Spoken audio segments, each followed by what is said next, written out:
Have you ever been awakened by a loud siren or a plane flying overhead? New research published in the Journal of the American College of Cardiology finds such noise pollution may have an effect on your heart health. The researchers compared unexpected or long-term environmental noise to other risk factors of heart disease like obesity and high blood pressure. Dr. Tiffany Sizemore is a cardiologist and preventative healthcare expert. She joins me now via Skype from Florida. All right, so doctor, this new research suggests noise pollution may increase the risk of heart disease. What does noise do to the body that can lead to health problems? It's really two separate things. So when we think about noise pollution, the first thing is that startling type of noise that you have. So you get honked at, if you're in the streets of New York and you get honked at, you kind of get startled and you feel your heart race. So it's episodes like that over long periods of time that tend to add up and can potentially cause damage to the heart over a long period of time.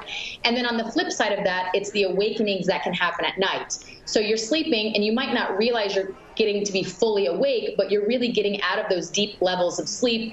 You move more, you're not in your REM sleep, and sleep is extraordinarily important when it comes to heart health and overall health in general. Yeah, just how important is sleep for overall health and heart health specifically?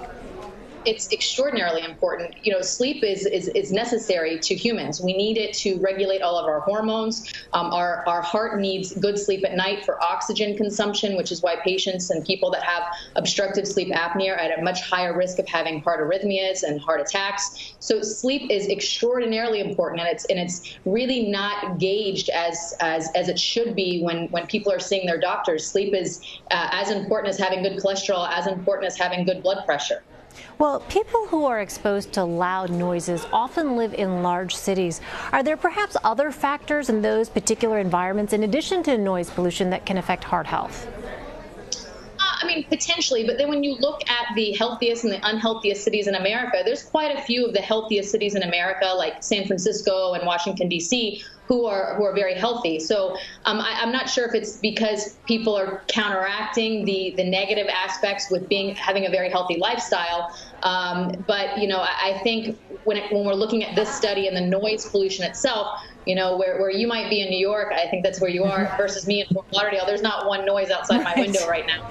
Versus I'm listening to a lot of noise behind you. So. Right, I know. And you know what? I didn't even notice it, doctor, until you just mentioned it. I think we do get desensitized here in New York City. But let me ask you.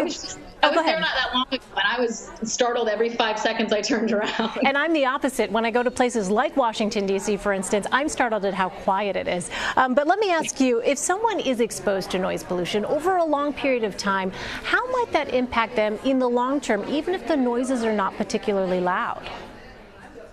It can increase blood pressure. And again, we're looking at small episodes over long periods of time. So initially, when that happens, your heart races, your cortisol levels go up, your adrenaline levels go up, so your blood pressure goes up. Over time, increased blood pressure, increased cholesterol, increased vascular dysfunction. So the arterial walls of the coronaries and the different arteries of the body become a little dysfunctional, and they don't work as well. And those arteries are extraordinarily important to protect you from having something bad happen.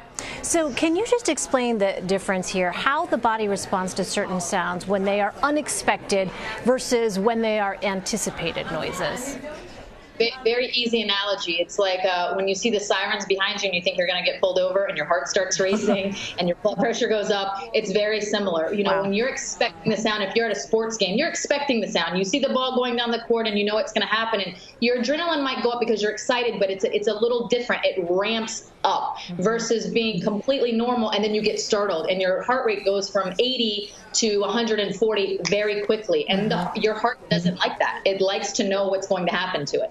Well, is there anything people can do to mitigate these risks besides moving out of the city? And is there perhaps some kind of policy prescription here? Is there anything lawmakers, for instance, can do to try to cut down on the amount of noise pollution that people are exposed to? Sure. So besides obviously the wearing ear protection and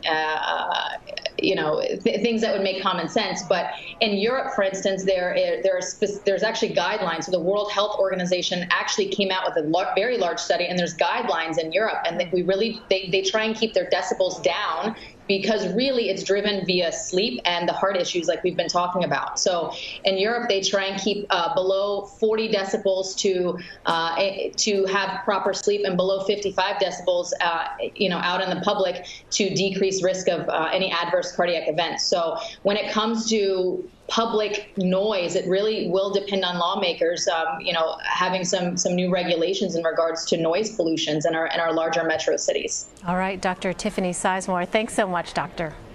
Thanks. Have a good one.